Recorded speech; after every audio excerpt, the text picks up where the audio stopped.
Hi, guys. Welcome to another Monday night's study. Let me change this just a little bit. There we go. Um, we're planning on doing a in-depth prophecy study, probably starting in August. And there's just a few questions they come up occasionally. I just wanted to go through a couple things. One particular point today that we can be thinking about because none of us know all the answers, but to me, we have to be able to pull these things together.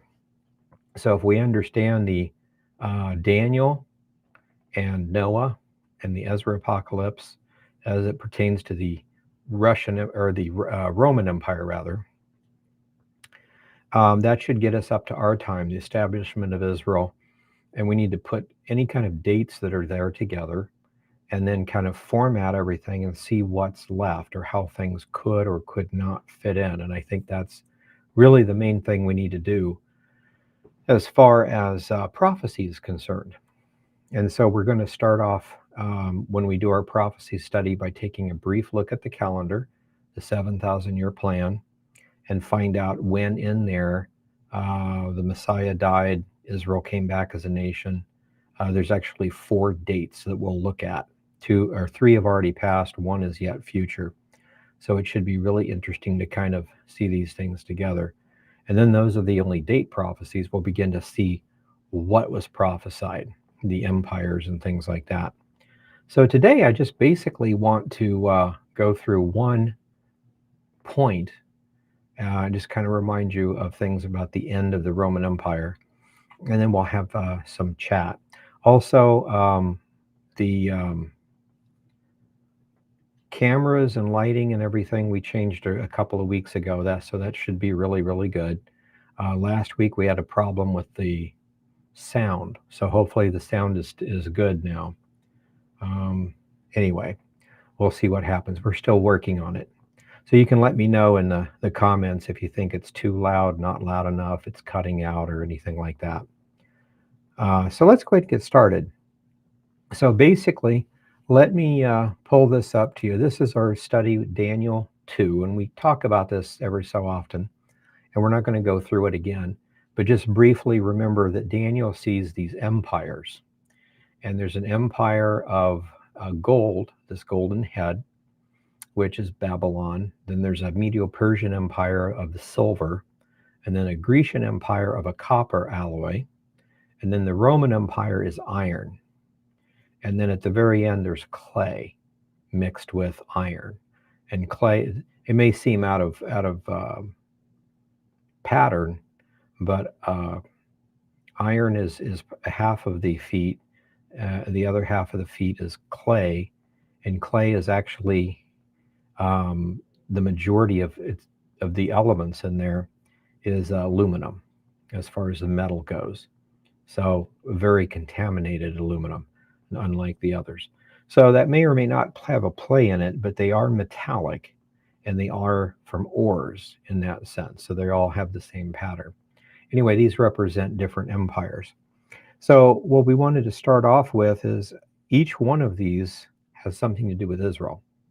And so in 64 BC, Rome, pagan Rome, which is a united pagan Rome, it's one empire. It's not fragmented into 2 or 3 pieces. It's one empire, and its religion is paganism, the worship of Zeus, Hera, Hercules, things like that. So in 395 AD, though, it has become Christian, and this new, now pagan to Christian empire splits into 2, and that's kind of what's prophesied here. So just like you had Medes and Persians up here with the silver, you have an east and a west empire of Rome from the 2 legs. And then, so that lets us know a little bit about where the 5 toes and the other 5 toes may come from. But we have to identify the empires. And it gets complicated because Daniel sees this as an image. So it starts off as a split Rome and then ends in a split Rome, specifically fragmented into 5 pieces in each side. But we have another prophecy where Rome somehow splits into 3 pieces. So somehow the 3 pieces come back together as 2. And so it's an interesting thing to look at. So, and that could be looked at several ways, and that's kind of what I wanted to look at today with one specific point in there. So, with this in mind, Rome ends, and that would be either 1917 or 1945, depending on how you look at it. 1917, we saw the end of the Russian Empire, the Ottoman Empire, which succeeded the Byzantine, and the German Empire. All of it was destroyed. And then in 1940s, in the 1938, Hitler tried to revive the empire, and it was destroyed too. So that was World War One and World War Two. And then shortly thereafter, that ended in 1945. 3 years later, in 1948, we have the establishment of the nation of Israel. So things come along together. There's usually not very long gaps in anything. So with this in mind, let's go over to here, and I want to share with you a couple of things. This is, I think, chapter 11 here. Let me get back to the top. Okay, so this is chapter 11 of the Ezra Apocalypse. Now, the Ezra Apocalypse is supposed to be a apocalyptic prophetic work written by Ezra the prophet, or Ezra of Ezra and Nehemiah, back in that day. It has some very interesting things to it. The earliest document we have on it is around 200. It has prophecies that were perfectly fulfilled in the 400s, which we'll talk about just a little bit later as we're looking at this. But basically, in this vision, he sees a three-headed eagle, and the eagle, of course, is the Roman Empire. And then we have more details. So last week, when we did a kind of a preview, we showed how Noah has a vision of metal empires and how many they're going to be. Not who they are, but just the metals, the gold, the silver, the copper, and the iron, and the others. And then it shifts and gives him a great detail on that very first empire, because that's all he has to deal with. He'll be long dead before that empire is over and the next empire starts. So at that point, we have the same thing. In Daniel's book, it gets up to the Grecian Empire, and we get all this detail of the Grecian Empire and how it comes and falls. And basically in chapter 11, we just have 4 kings of Persia, then the king of Greece comes, then it fragments, and then here's all the wars and stuff that are fought up until the end, when the ships of Kittim come, which is Rome. They destroy the temple, there's a dispersion, and then there's the end sometime later. Well, so at that point, by the time we get to Daniel's day, there's very little information on the first 2 empires. And we talked about this a little bit, but so now we're looking at this. Daniel was back in the 600s. So now this would be Ezra coming back after the Babylonian captivity. So in the 400s, basically. And so he has a vision, and Daniel has done very, very well mapping out all the Grecian stuff up to the coming of Messiah, the destruction of the temple, the end of the age. So now we're going to see the continuation of the Roman Empire through this. And it's pretty interesting. Let me just show you the first part of it so we get it. So here there's basically an eagle. It has 3 heads. It's got 2 wings, has a series of feathers on the wings, and then it's got 2 talons, and basically looks the same everywhere else. Now the church fathers talk about the Roman eagle, sometimes mentioning the 3 heads, other times not. But then also talks about the in the Middle Ages, they have a major fight with the dragon nations of Arabia, and that would be the rise of Islam and probably Ottoman Empire, things like that. So really interesting how these things go. Now, the interesting thing about this, people will say, well, we're not really interested in this because it's not in the Bible. Most of our extra biblical books, like Enoch and things like that, are not in the Bible, but are in the school of the prophets from the Dead Sea Scrolls. In this particular case, this actually is from the Bible. This is called 2nd Esdras in the King James 1611, and it was put in there by the Anglicans. So basically, we have the Old Testament and the New Testament, and then the Catholics want to add to the Old Testament what's called the Roman Catholic Apocrypha. And some of those might be interesting, good historical, maybe even prophetic, but they're not supposed to be part of the Old Testament. They're that in between time. So because of that, the Anglicans, who put together the King James 1611, went ahead and had the Old Testament the way it's supposed to be, the New Testament the way it's supposed to be, and then the additions that the Catholics want, they put in the center, called it the Apocrypha, and then they added one book to it. So this is uniquely Anglican, not Roman Catholic Apocrypha. So this uniquely Anglican one, in one particular chapter, explains why there's supposed to be the Old Testament exactly the way we have it now, and that other parts are not to be added to it. So very interesting study. Excuse me. So let's go on here. So this says, let me just read this first part of it here. It says, I dreamed an eagle came up from the sea. Now in the Dead Sea Scrolls, it is interesting because it actually says in a couple of places that the sea is the Gentile nations. And we see that specifically from the book of Revelation also, when you have the land beast and the sea beast in Daniel 13 and a couple of other places. So that's true. But the Dead Sea Scrolls go a step further and say it's the Gentile nations as a whole, but specifically run by the Roman Empire or some kind of Roman Empire. Whether you're going to say that's Roman Catholicism controlling armies like it was in the Middle Ages, or if it was pagan Rome we're talking about, or Christian Rome, or an Islamic taken over caliphate type thing, like we had with the Ottoman Empire, which considered itself to be the Roman Empire. So however that works, there's going to be something like that. So in this case, it says, I dreamed an eagle came up from the sea, Gentiles, which had 12 feathers sticking up on one wing, and it had 3 heads. Now we're going to skip this part about the feathers, but basically this is a prophecy that dictates the amount of Caesars and how long they rule relative to each other from the time of the split, which is 395, to the time of the fall of the old Roman Empire. And that's when things start up in 476. It's not the end of the Roman Empire, it's the beginning of the 3 heads, according to this prophecy. So it says, I saw she spread her wings over all the earth, and all the winds blew air upon her.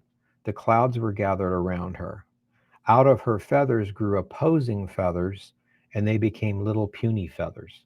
So there's these 12 feathers, and then there's these 8 other feathers. So separate parts of the prophecy. But her heads, this is what we want to focus on, her heads were asleep. The middle head, and this is very important here, the middle head was greater than the other 2 heads. That's something to help us try to figure out who it is we're talking about. But it was asleep also. Then the eagle flew with her wings and reigned over the whole earth and all that dwell therein. All the things under heaven were subject to her. No one spoke out against her, not a single creature on the earth, at least until the dragon nations attack much, much later.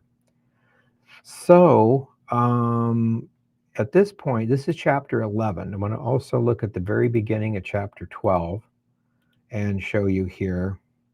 The dream ends, the prophet awakes, and then you got the interpretation. So I want you to look at this interpretation part. Make sure I've got this right. Yeah, starting in verse 10. Okay. So it says, he said unto me, this angel is interpreting the vision to Ezra.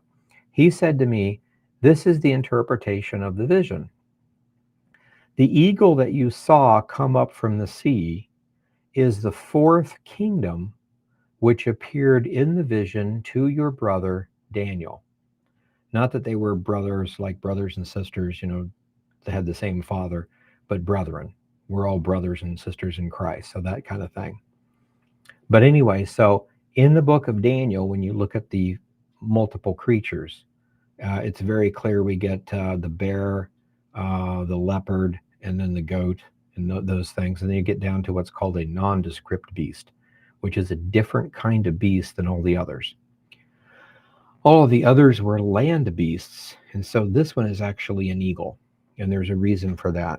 And of course, here and then in other places. But so this vision, this three-headed eagle, is specifically the kingdom that Daniel saw, the fourth kingdom out of those four beasts. So that'd be the Roman Empire. So everything is in agreement at this point.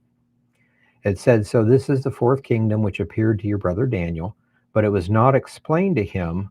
Therefore, I will now declare it to you. The days will come when a kingdom will arise on the earth, and it will be more terrifying than all the kingdoms that were before it. And it goes on and begins to explain pieces.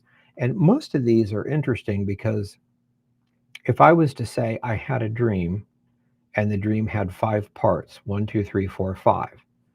And then an angel came and said, let me explain it to you. Number 1 is this, number 2 is this, 3, 4, and 5. That would be a complete story. But when you have something like, I had a dream, and here's number 1, number 2, number 3, and number 5, and you don't even know you're missing number 4 until you get the interpretation where the angel said, here's the interpretation of 1 and 4 and 5. So you have the same kind of thing in the Testament of Noah, although that's very reasonable because it's fragmented. It makes sense that we're missing part of the stuff. But in these things, you get the feeling when you look at it that it's not all there. Somebody has cut part of it out or something. Because when you explain what this means, and that part wasn't in the first part, then there's something missing. But so we have that to take into account also.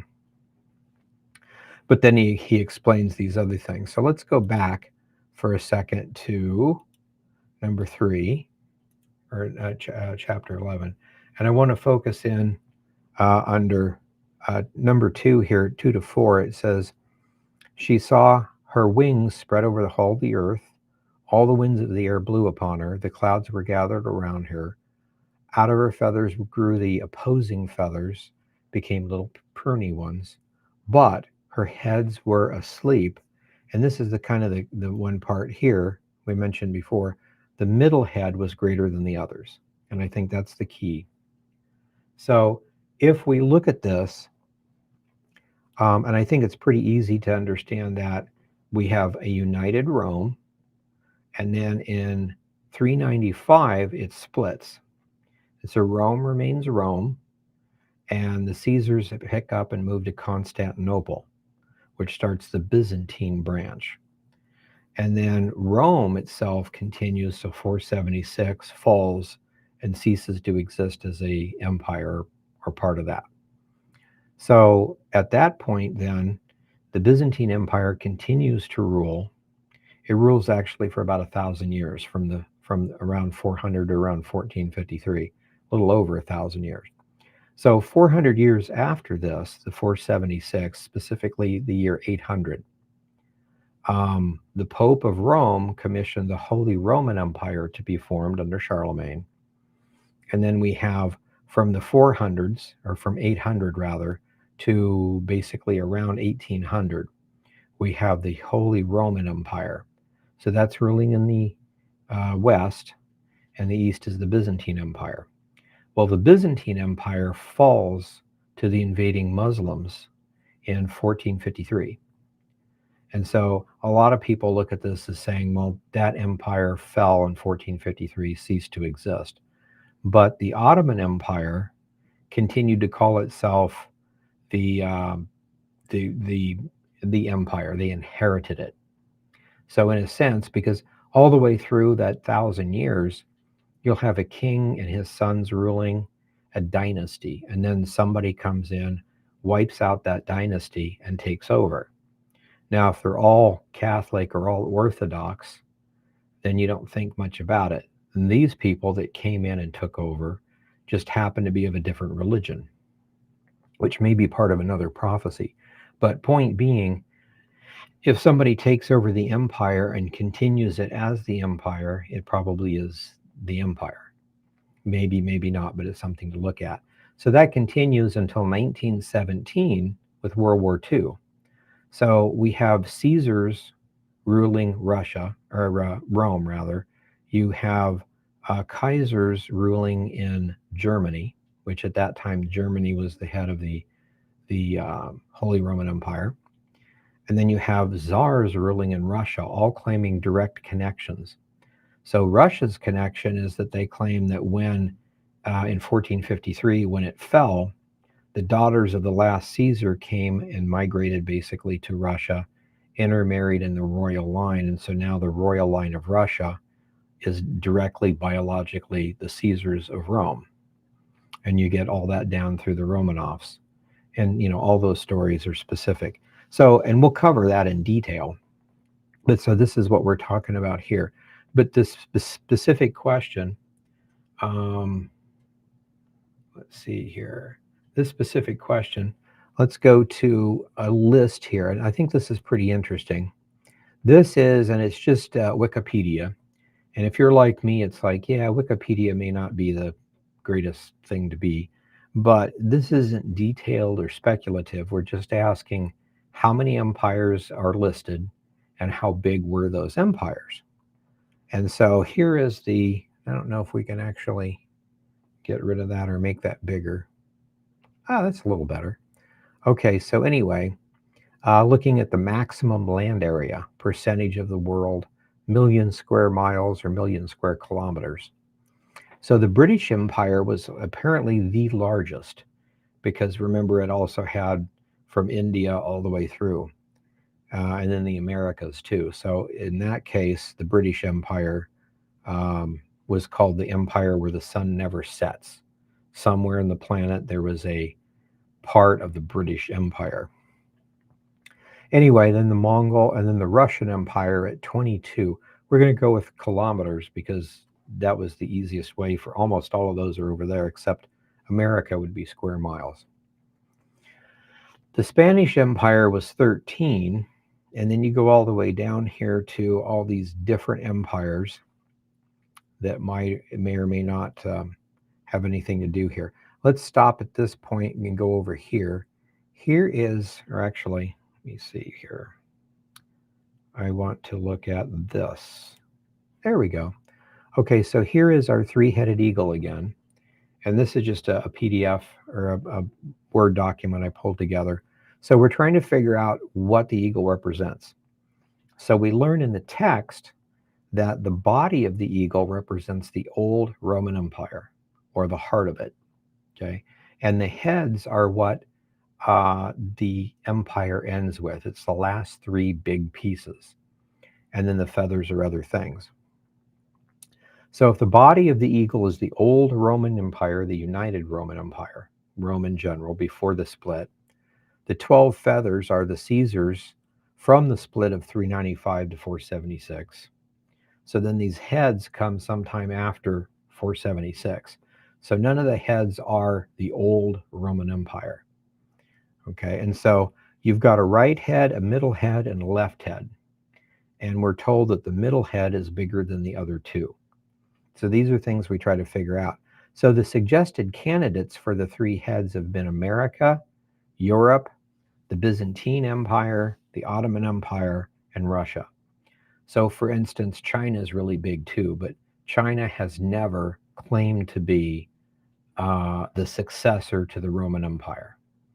Nobody in South America has claimed that. United States has never claimed that to be the successor to the empire, that kind of thing. But just to pull these together, we're looking at this. The Russian Empire was 22 kilometers. Russia today is 17 because it lost a lot of land. The USA is 9 kilometers. The Ottoman Empire was 5.2. The old Roman Empire was 5. The Byzantine Empire was 2.7. British was 35, of course. The Spanish, which might come into play, is 13. And Europe today is supposed to be 3.8 million square kilometers. So we're trying to figure out who is the left, the middle, and the right head. So if we put these in here. So if we look at, and I think it's pretty obvious that Europe with Germany is the Holy Roman Empire. The Byzantine Empire is the middle one. But it says that it's bigger than the others that came before it. So I thought that's interesting. So if we look at this and see that the Roman Empire was 5 million kilometers, square kilometers. The Byzantine Empire was only 2.7. So the Byzantine Empire was not bigger than any that came before it. However, when the Ottoman Empire took over, if you consider the Ottoman Empire to be a continuation of that middle head, then the Ottoman Empire was 5.2, which is actually bigger than the old Roman Empire. And when you look at the Europe as it is today in general, which would be the Holy Roman Empire, Holy Roman Empire should be a little less because it didn't encompass the entire part of Europe. But Europe's at 3.8. And again, I'm getting these from Wikipedia and other sources, so it should be relatively close. So the point being, the middle head has to be bigger than the other two, or that was the ones that came before it. So that'd be the Roman Empire and the one that came along with it, which was Byzantine. So Byzantine would not count as the middle head. The Ottoman Empire could count as the middle head compared to the Roman and the other. Now the problem is what has come up. One thing to think about is if Russia is the other head, the Russian, well, we could even forget about the Russian Empire, but Russia today, if it was to continue, either 22 or 17, that's bigger than the others. So that creates a problem. So no matter how you look at this, with the Byzantine, the Ottoman, the Russian, maybe flip them over and make Russia the middle head and America the other one. No matter how you do it, it doesn't quite work that way all the way through. But I think the answer to this question, and this is just a question that came in the other day and I wanted to answer it, is that it says that it is bigger than, not of either one, but of any nation that came before it.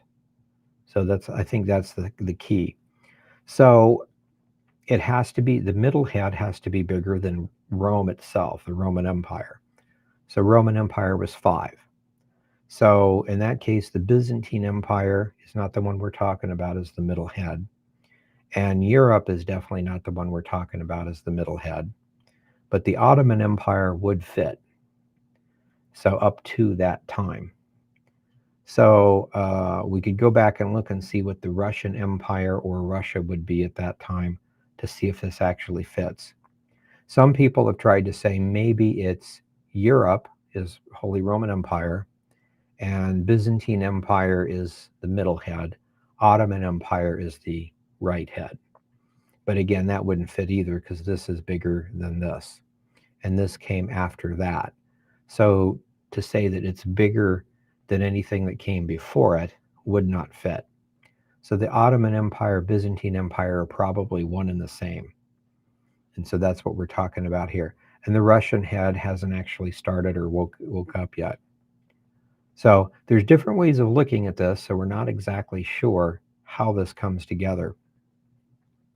But what I think is interesting and is a possibility is that Russia wakes up, and what happens in the prophecy is that the middle head disappears, and there's only the left and the right head. So, and again, that made some people think the Byzantine Empire disappeared, and then the Ottoman Empire took its place, being the right head. But Ottoman is bigger than Byzantine, and Byzantine was not bigger than anything that came before it.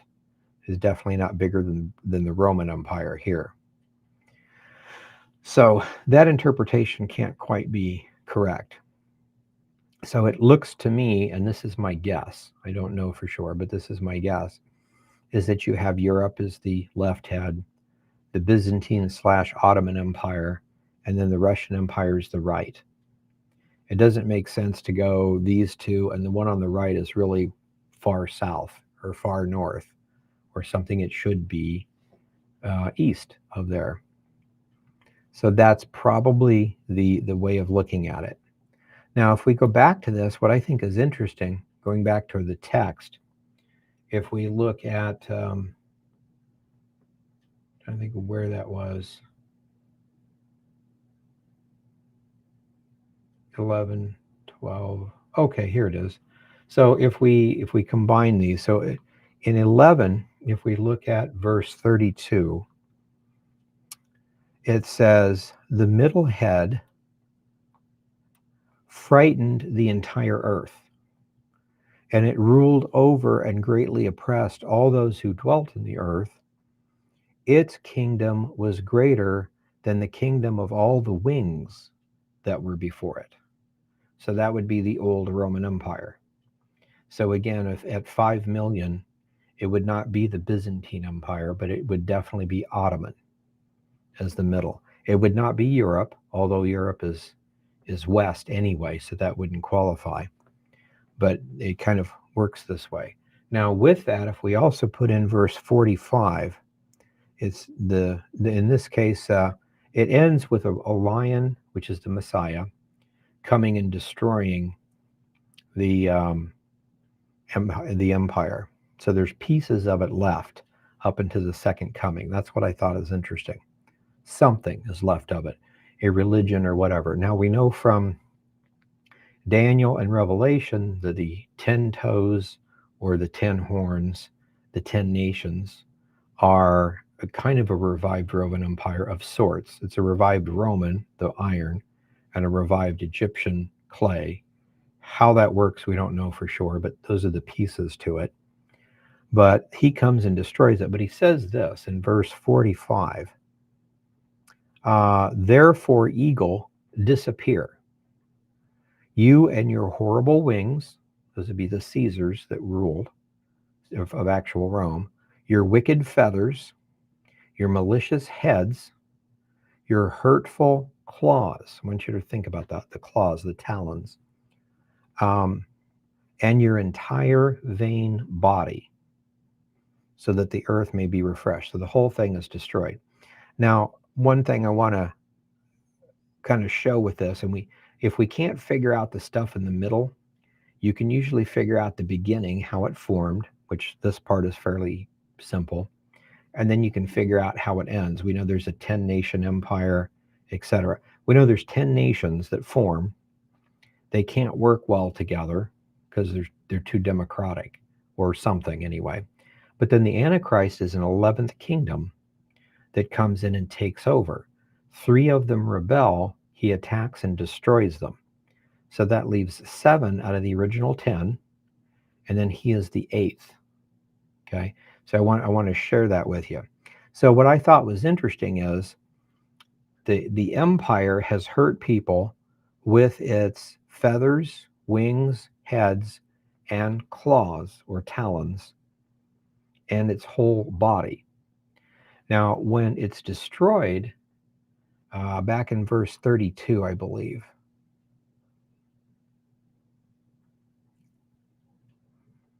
And let's see here. We saw that. It says, after this, I saw the middle head suddenly disappeared, just like the wings had done before it. The 2 heads still remained, in the same manner ruled over the earth. And then it says in verse 35, the head on the right side devoured the head that was on the left.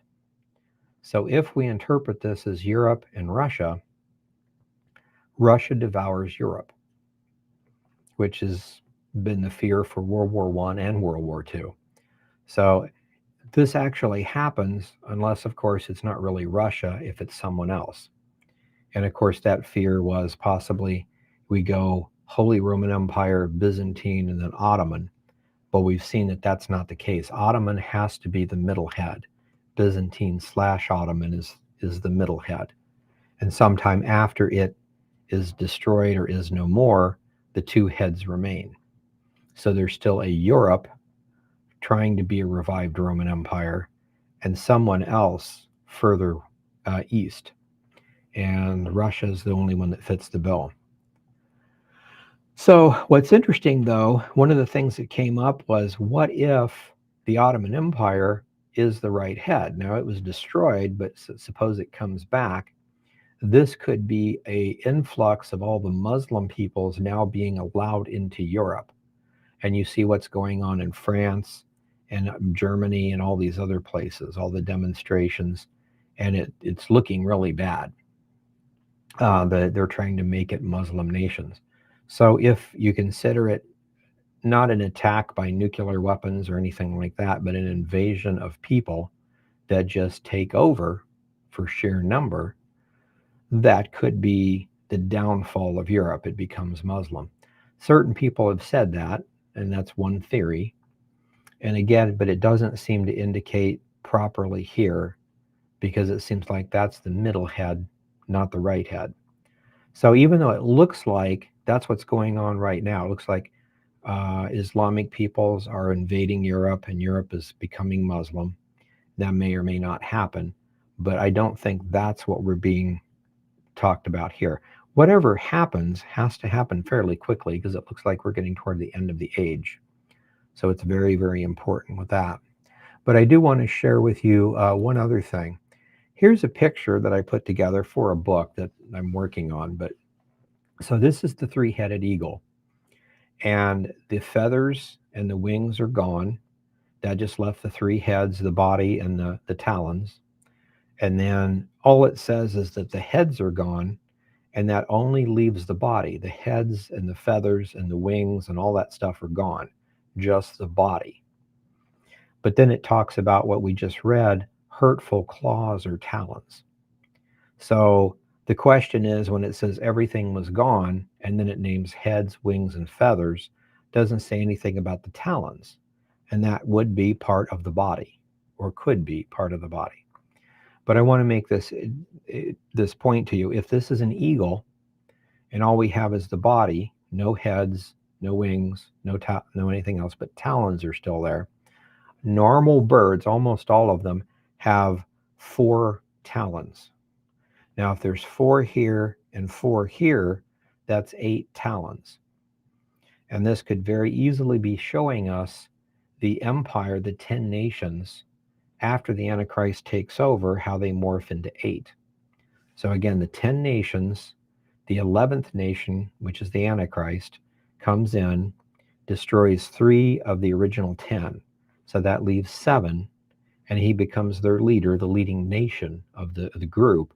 So that's the 8 nations. Okay, and so we have 8 talons. So I think we're seeing a picture of the Roman Empire, and in this particular sense, the Roman Empire kind of sort of continues until the 10 nations, the middle of the tribulation period, until the second coming. And so the Antichrist Empire is a type of a revived Roman Empire, along with a kind of a revived Egyptian empire of some sort. So clay in Rome. So again, a lot of these things to consider. We don't know the answers to all of them, but I think what's interesting is, at first we have a glimpse through Daniel chapter 2, and then we see the Noah's Testament with the metal empires. We see the same exact stuff, but we get a little more detail. Then with that, we look at the Ezra Apocalypse, just the chapters 11 and 12, which is all about the 3-headed eagle. And the question is, how do we go from 2 legs to 3 heads? 2 to 3. Well, there's some sort of morphing, changing, or whatever. At the end, it's still part of the East and the West.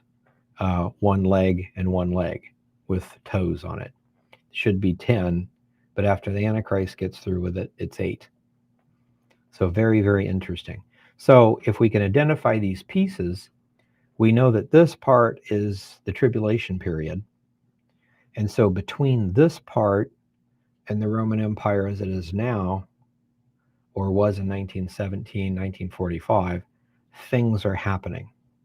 Now, the other thing interesting about this, if Russia is the other head and takes over Europe or invades or does whatever it does, we know eventually, according to Ezekiel 38 and 39, that Russia, comes down and attacks Israel, and God steps in and wipes it out.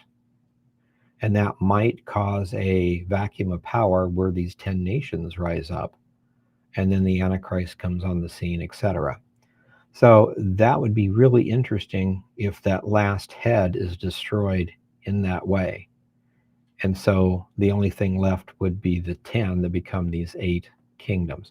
So that's a lot to go over. But just going over this, the question was that came up, could the Ottoman Empire be the right head? And according to bigger than anything that came before it, or even if you just take that as bigger than the old Roman Empire, it can't be. Byzantine can't be. The Ottoman Empire could. And Europe definitely is not. So you can't say it's America at one end, Europe in the middle, and something else, because the numbers don't fit. So it has to be something like that. Doesn't necessarily have to be Russia, but something east of the Ottoman Byzantine area. Now, what's east from there would be Iran, so that might have something to do with it, except I don't think Iran has ever claimed to be the continuation of the Roman Empire. So that's something that we need to look at. So anyway, these are some of the things that we'll get into, but it'll make much more sense, I think, when we start off in August by looking at the outline of the years. So we will definitely see 32 AD, 1948, 1967, and 2026 as key years when certain events will happen or did happen. And then build around that. We have the Gog-Magog invasion. We've got the taking of southern Lebanon, the taking of the destruction of Hamas and the Gaza Strip, the colonizing of the Negev, the tribe of Benjamin coming back. We have the destruction of Damascus. We have several other things like that. The new borders of Israel before the millennial reign being outlined in like Zephaniah and Zechariah and Obadiah and other things like that. So we need to pull all these things together to focus in on the prophecies of our time period. So we'll go ahead and stop there for tonight, but I just wanted to kind of share these things with you.